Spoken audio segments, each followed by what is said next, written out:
The silk tie binding Amara's wrists to the headboard wasn't tight enough to hurt, but it was secure enough to make her helpless. Minjun's dark eyes roamed over her like a physical touch, drinking in every inch of her exposed skin in the dim light of his bedroom. "Say it again," he commanded, his voice a low rumble that sent shivers down her spine. His fingers traced a slow path from her ankle up her calf, her thigh, stopping just short of where she desperately wanted him to touch. "Minjun, please," Amara breathed, her back arching involuntarily. "Not that." His hand splayed possessively across her stomach. "The other thing. What you told me in my office 3 hours ago." Her heart hammered against her ribs. 3 hours ago, she'd laid evidence on his desk proving his own brother was betraying him. 3 hours ago, she'd watched something break behind his eyes. And when he'd asked her why she stayed, why she kept digging when she could have just walked away from all his darkness, the truth had spilled out. "I love you," she whispered now, watching his jaw tighten at the words. Again. He lowered himself over her, his body caging hers, his lips hovering just above her mouth. "I need to hear it again. I need something real tonight, Amara. Something that isn't about betrayal and blood." "I love you," she said stronger this time, her eyes locked on his. "I love you, Kang Minjun. Every dangerous, broken, beautiful part of you." Something flickered across his face, vulnerability so raw it hurt to witness. "You shouldn't. You should run from me.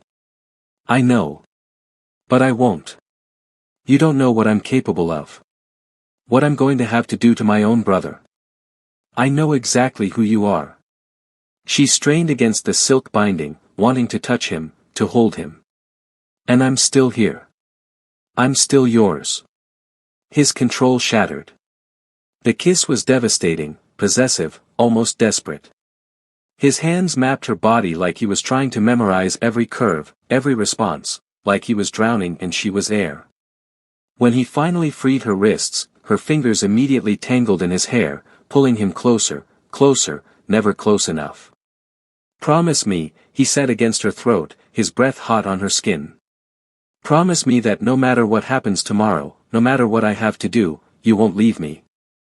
There was something in his voice, a fracture in that usually unshakable composure, that made her heart ache. This powerful man, this dangerous mafia boss who commanded an empire, was breaking apart in her arms. "I promise," Amara whispered fiercely. "I'm not going anywhere. Whatever comes, we face it together." Minjun pulled back to look at her, his thumb tracing her lower lip with devastating gentleness. "You walked into my world 3 months ago, and you've completely destroyed me, do you know that? You've made me want things I swore I'd never want again. Hope. Trust. Love. Is that so terrible?" His smile was equal parts tender and tragic. "It is when I might lose it all tomorrow. When my own blood has betrayed me. When the only person I can trust is a woman I've known for 90 days but would burn the entire city down for." She cupped his face in her hands, forcing him to hold her gaze. "Then don't think about tomorrow. Be here with me now. Love me now. Let me be your safe place, just for tonight." "Just for tonight," he echoed, but they both knew it was a lie. This wasn't just for tonight. This was forever, dangerous and complicated and absolutely inevitable. As he finally gave them both what they desperately needed, as their bodies moved together in perfect rhythm, as he whispered her name like a prayer in Korean and English and languages beyond words, Amara realized she was falling into something she couldn't escape. But watching the way Minjun looked at her, like she was the only light in his dark world, like she was everything, she knew he was falling just as hard, just as helplessly. And tomorrow, when they confronted his brother's betrayal, when everything threatened to fall apart, this moment would be what they held on to. This love, fierce and forbidden and absolutely real. Before we dive into how we got to this intense moment, how a Nigerian graduate student ended up in the bed and the heart of Seoul's most dangerous man, I want to wish every single one of you a beautiful holiday season. Whether you're spending it with loved ones or you're treating yourself to some alone time with stories like this, you deserve all the love and warmth this season brings. Since you are here already, do me a favor by clicking that subscribe button and turn on notifications as new videos drop daily. Your love and support means the world to me. Now, let's get into Amara and Minjun's story from the beginning, and trust me, it's a wild ride. 3 months earlier, Amara had walked into Kong Enterprises with nothing but her credentials and desperation. Her student visa was expiring, her funds were depleted, and the legitimate finance positions she'd applied for had all gone silent after the initial interviews. She knew why. Despite her Oxford education and her flawless Korean, corporate soul wasn't ready for someone who looked like her in their upper management. The job posting for Minjun's executive assistant had been vague, the pay suspiciously high, the requirements oddly specific, fluency in Korean, English, and at least one African language. Expertise in international finance and money laundering detection. Willingness to work unconventional hours. Discretion guaranteed, no questions asked. She should have known then what kind of organization this really was. The interview had lasted exactly 4 minutes. Minjun had looked up from her resume once, his expression unreadable. "Why are you in Korea, Miss Okafor?" "I came for graduate school. I stayed because I fell in love with Seoul." "With Seoul, or with running away from Lagos?" Her spine had stiffened. "How did you?" "I know everything about everyone who enters my building." He'd stood then, walking around his desk with predatory grace. "Your father's company collapsed. Corruption charges. He's in prison. Your family lost everything. You can't go home because there's nothing to go home to, and staying here illegally isn't an option you're willing to consider because you actually have morals, which is fascinating given where you're interviewing." Amara had lifted her chin, refusing to be intimidated. "If you know all that, then you know I'm good at finding financial discrepancies. I'm excellent at building clean paper trails over dirty money. And I have absolutely nothing to lose, which makes me either very valuable or very dangerous to a man like you." Minjun had smiled then, genuinely smiled, and it had transformed his entire face. "You're hired. Start Monday. And Miss Okafor? In my world, the most valuable assets are always the most dangerous ones." That was how it started. 3 months of late nights, coded transactions, meetings with men whose eyes were as cold as their handshakes. 3 months of watching Minjun command empires with a word, destroy lives with a phone call, and somehow still remember that she preferred her coffee with cardamom because she'd mentioned it once in passing. 3 months of pretending she didn't feel anything when he stood too close, when his hand lingered on her lower back guiding her through doorways, when he switched from Korean to English in meetings just to watch her eyes light up with understanding. 3 months of falling for a man she absolutely shouldn't want. The night everything changed started like any other. They were in his office, reviewing shipping manifests from Busan. Minjun had loosened his tie, rolled up his sleeves, and Amara was trying very hard not to notice the way the lamplight caught the angles of his face. "These numbers don't match." She pointed at her laptop screen. "Someone's skimming off the top of the Busan shipments. A lot. We're talking millions of one monthly." Minjun leaned over her shoulder, so close she could smell his cologne, cedar and something darker. "Who has access to those accounts?" "Only 3 people. You, your brother Dae-young, and Director Park." The temperature in the room seemed to drop 10 degrees. "My brother wouldn't steal from me." "Minjun, the evidence." "My brother wouldn't steal from me," he repeated, but there was something in his voice now, something broken beneath the ice. Amara turned in her chair, looking up at him. This was dangerous territory. In 3 months, he'd never spoken about his family, never mentioned personal feelings. Their relationship existed in this strange professional intimacy where they could spend 16 hours a day together but never discuss anything real. "Then let me prove it wasn't him," she said softly. "Let me dig deeper. I'll find out who's really responsible." His hand came up, and for a moment she thought he might touch her face, but he seemed to catch himself. "Why do you care so much? This isn't your world, Amara. You could leave. Find a legitimate job now that your visa is secured. Why stay in the darkness with me?" The question hung between them, heavy with everything they'd never said. Maybe I like the dark, she whispered. Maybe I like who I am when I'm in it with you. The kiss that followed wasn't gentle. It was 3 months of tension, of lingering glances and careful distance, erupting all at once. Min Jun's hand fisted in her braids, tilting her head back as his mouth claimed hers with bruising intensity. Amara's fingers clutched at his shirt, pulling him closer, desperate for more of this, more of him, consequences be damned. When they finally broke apart, both breathing hard, Min Jun pressed his forehead against hers. This is a mistake. I know. You should run from me. I know. But you won't. No, Amara breathed. I won't. His smile was devastating. Then let's make mistakes together, beautiful girl. But first, help me find the rat in my organization. Then we'll discuss all the other ways we can ruin each other. I can feel your hearts racing through the screen right now. If you're loving this dangerous chemistry between Amara and Min Jun, hit that like button and drop a comment telling me what you think is going to happen next. Should she trust him completely, or is she walking into a trap? And if you're new here, subscribe because we bring you stories like this every week, stories about love that crosses all boundaries and breaks all rules. Now, let's get back to the moment everything falls apart. The investigation consumed them. Days blurred into nights, office hours extending until dawn crept through the windows. But now everything was different, charged.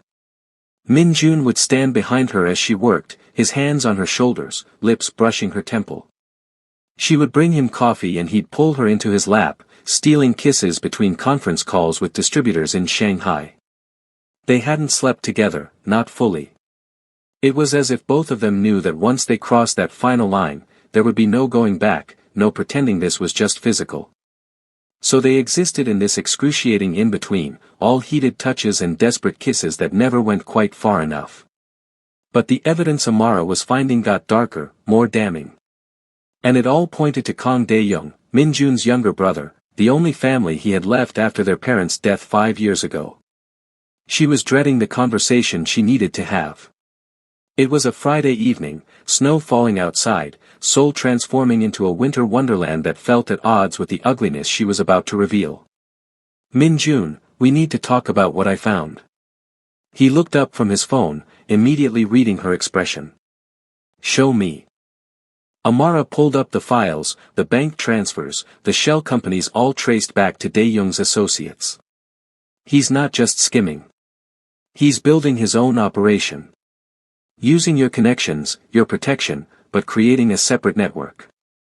And there's more. Tell me. His voice was flat, emotionless, which somehow was worse than anger. He's been meeting with the Huang family. Min Jun's glass shattered against the floor. The Huang family were their rivals, the organization that had killed their parents, that had waged war against the Kangs for 3 generations.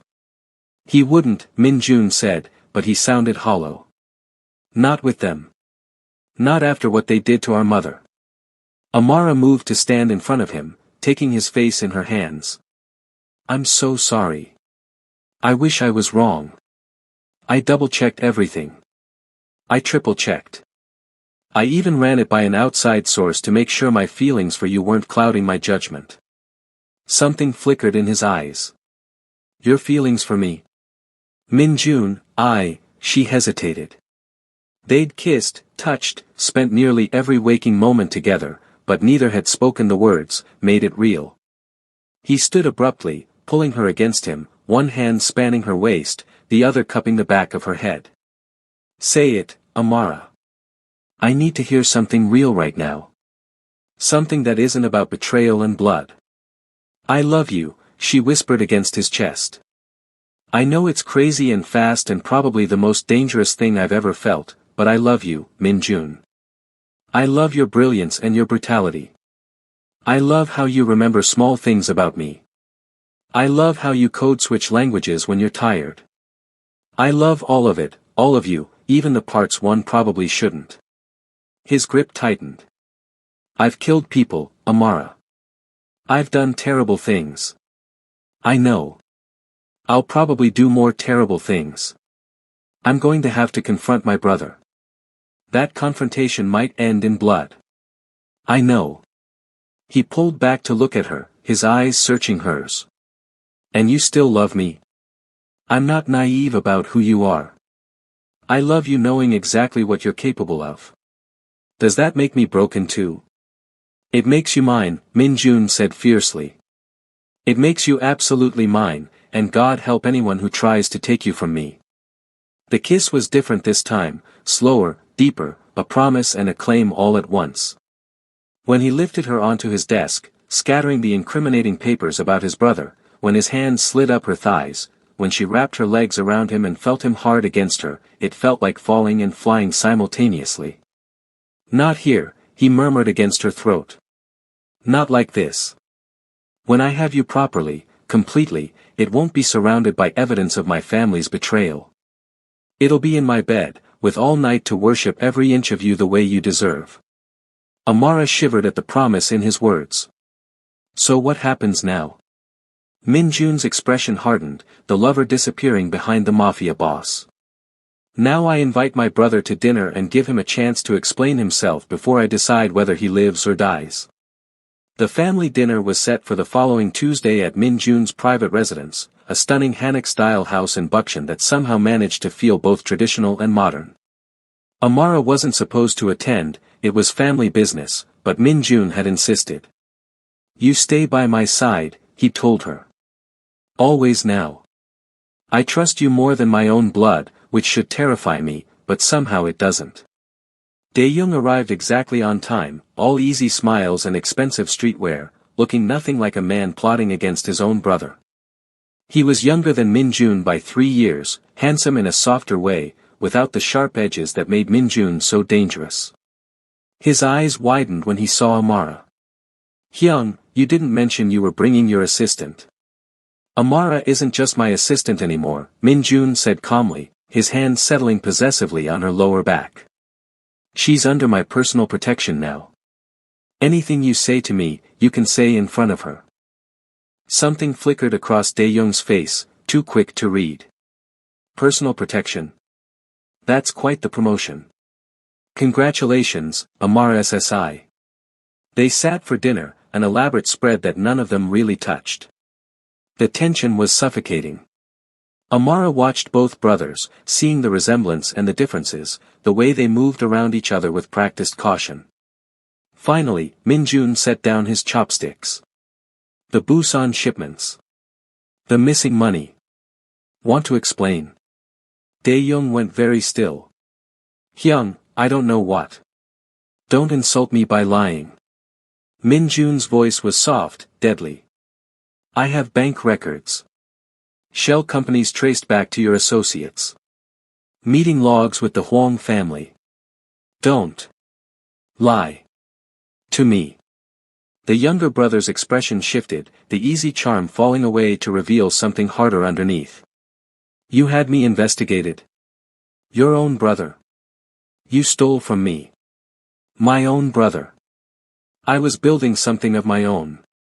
Dae-young stood abruptly. Do you know what it's like living in your shadow? You're the brilliant one, the ruthless one, the one father chose to lead. I'm just the spare, the younger son nobody takes seriously. Min Jun remained seated, but Amara could feel the violence coiled in him. So you went to the people who murdered our parents? That's how you prove yourself? The Huangs want peace. A merger of families. They approached me because they knew you'd never listen, you're too consumed with revenge. But together, Hyung, we could control all of Seoul, both organizations united. Through your leadership, I assume. Min Jun's laugh was bitter. And what happens to me in this grand vision? Early retirement? Or just early death? Dae-young's silence was answer enough.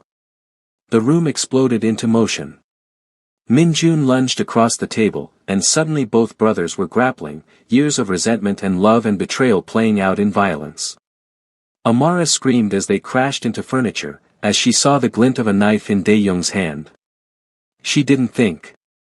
She grabbed the nearest object, a heavy celadone vase, and brought it down on Dae-young's shoulder. It wasn't enough to seriously hurt him, but it broke his concentration, gave Min Jun the opening he needed to disarm his brother and pin him to the floor. You defend him. Dae-young spat at Amara, blood trickling from his lip. You've known him for months. I've known him my whole life. I'm his blood. And you betrayed that blood, Amara said, her voice shaking but firm. He loved you. He would have given you anything. Anything except his throne, Dae-young sneered. Min Jun pressed the knife to his brother's throat, and for a terrible moment, Amara thought he would do it, would end it right there. But his hand was trembling, and she realized with a sharp ache that beneath all his power and brutality, Min Jun was just a man watching his last family member betray him. She knelt beside them, her hand covering Min Jun's, the one holding the knife. Don't. Please. Not like this. You'll never forgive yourself. He deserves it, Min Jun said, but his voice cracked. Maybe. But you deserve better than carrying this guilt. There are other ways to handle this. Min Jun's eyes met hers, and in them she saw anguish so deep it hurt to witness. Slowly, he pulled the knife away, though he didn't release his brother. You're exiled, he said flatly. Out of Seoul. Out of Korea.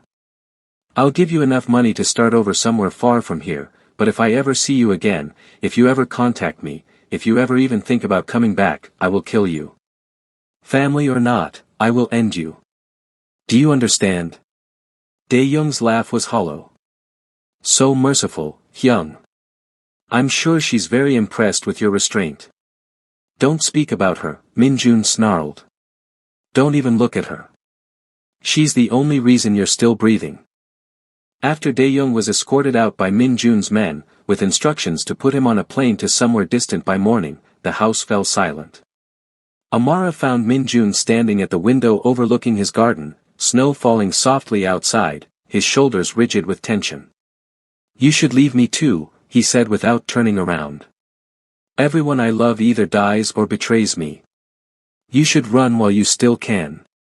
Amara walked to him, wrapping her arms around him from behind, pressing her cheek against his back. I'm not running. I'm not betraying you. I'm staying right here. Why? His voice was raw. Why would you choose this life, choose me? Because when I'm with you, I feel alive for the first time since my world fell apart. Because you see all of me, the broken parts and the strong parts, and you want me anyway. Because I know you, Min Jun. I know you're ruthless and dangerous, but I also know you remember I like cardamom in my coffee. I know you code switch when you're tired. I know you just spared your brother's life because somewhere under all that armor, you still have a heart. And I want that heart. I want all of you. He turned in her arms, and she was shocked to see tears on his face, this man she'd only ever seen in control, breaking open before her. I love you, he whispered. I didn't think I could anymore, didn't think I had that capacity left. But I love you, Amara. Terribly. Completely. Dangerously. She kissed the tears from his cheeks, tasting salt and sorrow. Then love me. Right now. No more waiting. I want you, all of you, tonight. Min Jun lifted her into his arms, carrying her through his house to his bedroom, a space she'd never entered before. It was surprisingly simple, all clean lines and soft colors, less austere than she'd expected. He set her down gently on his bed, and the way he looked at her, like she was something precious and holy and utterly his, made her breath catch. If we do this, he said, kneeling before her, his hands on her thighs, there's no going back. You'll be mine completely. In my world, that's not just words. That's a binding. That's forever. People will know you're under my protection, that you're mine, and that makes you both untouchable and a target. Amara cupped his face in her hands. Then we'll face it together. Make me yours, Min Jun. I'm choosing this. I'm choosing you. What happened next was tender and fierce, a claiming and a surrender from both of them. His hands mapping every curve of her body with reverent intensity, her nails scoring down his back as he whispered her name like a prayer in Korean, in English, in languages beyond words. When he finally moved inside her, their eyes locked, and Amara felt something click into place in her soul, like she'd found a home in this dangerous man.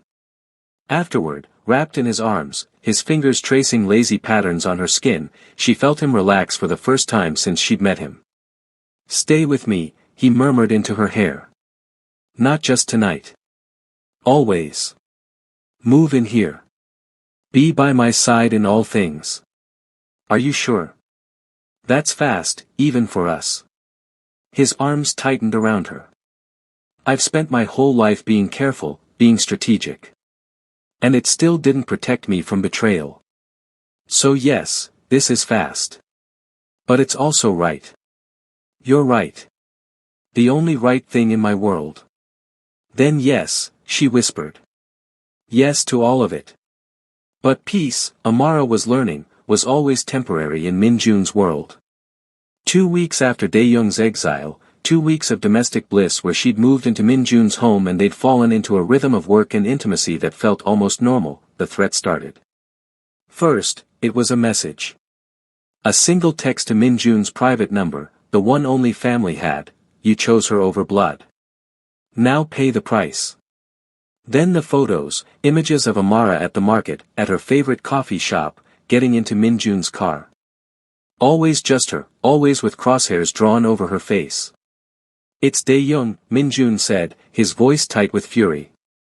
"He's coming for you to hurt me." "So we find him first," Amara said, refusing to be afraid. "We end this. We." Minjun's smile was sharp. "You're not just my lover anymore, are you? You're becoming my partner. My equal. Is that allowed in your world?" "I don't care what's allowed. I'm rewriting the rules for you." They tracked Dae-young to Bangkok, where he'd apparently connected with a rival organization and was planning something catastrophic, an attack on Minjun's primary operations in Seoul timed for Christmas Eve. The confrontation, when it came, was in an abandoned warehouse near the Han River, dramatically lit by the city's Christmas lights reflecting off the water. Dae-young had brought 10 men. Minjun had brought 20. But it was Amara who walked forward first, unarmed, into the space between the two groups. "This is insane," she called out to Dae-young. "You're brothers. You're all each other has left. Is pride really worth all this blood?" Dae-young's laugh echoed in the empty space. "You think you know us? You've been in his life for months. I've been there for 27 years. He's incapable of sharing power, incapable of seeing me as anything but the spare.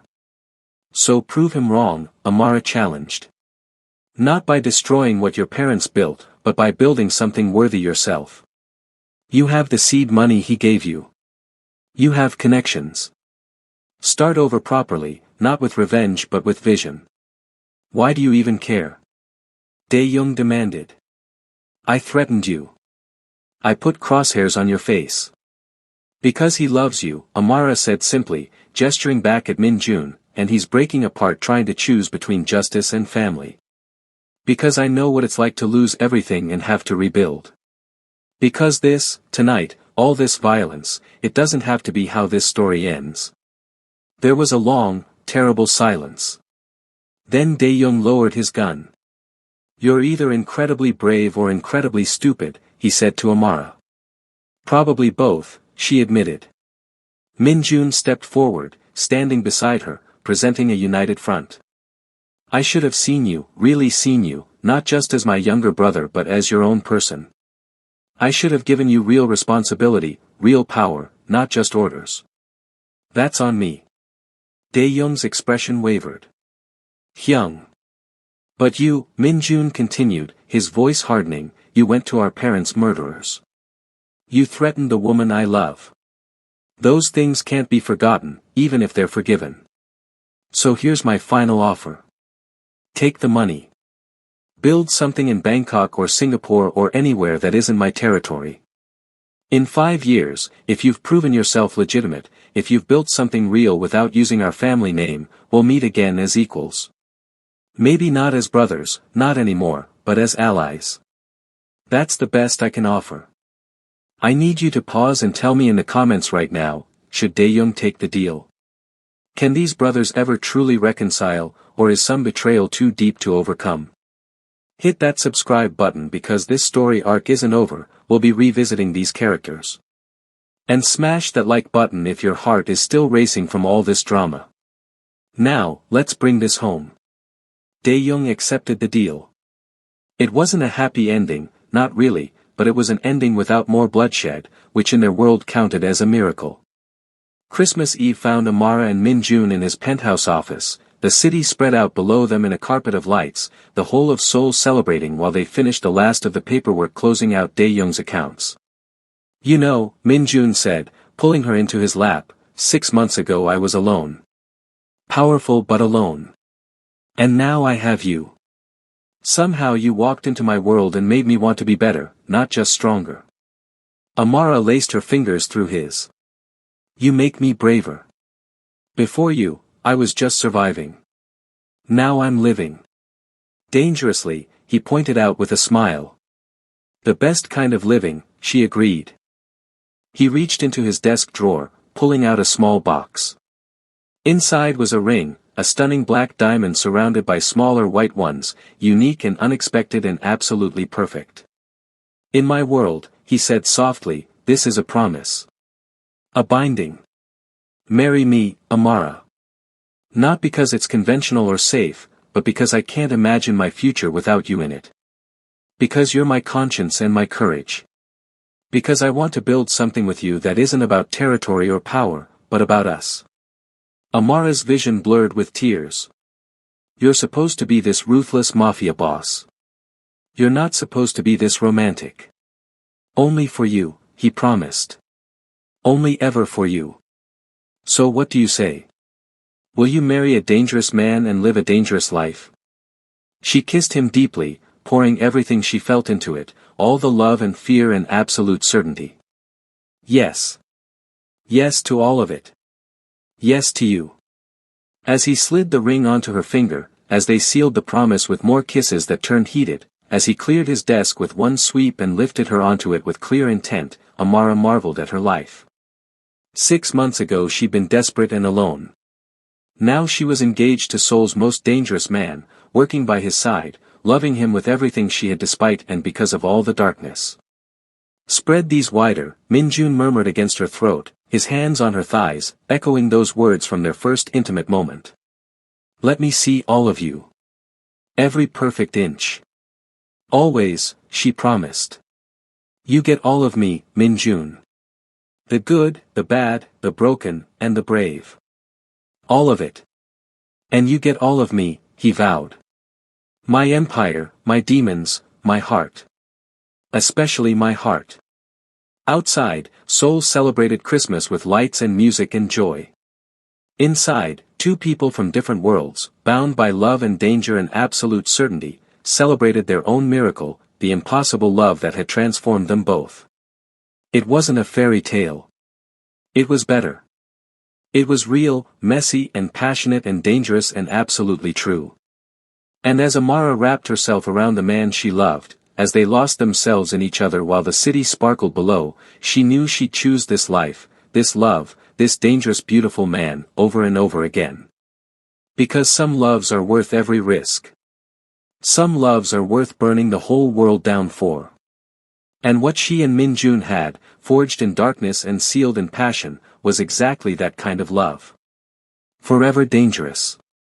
Forever theirs. Forever. And that's how a desperate graduate student became a mafia queen, how a ruthless boss learned to love again, and how Christmas became the season they both found their home in each other. If this story moved you, if you felt every emotion right along with Amara and Min-jun, show this video some love with that like button. Drop a comment telling me your favorite moment, was it the first kiss, the confrontation with Daeyoung, or that proposal at the end? Subscribe to this channel because we're bringing you more Afro-Korean romance stories, more forbidden love, more dangerous men falling hard for incredible women. Share this with someone who loves a good romance with bite.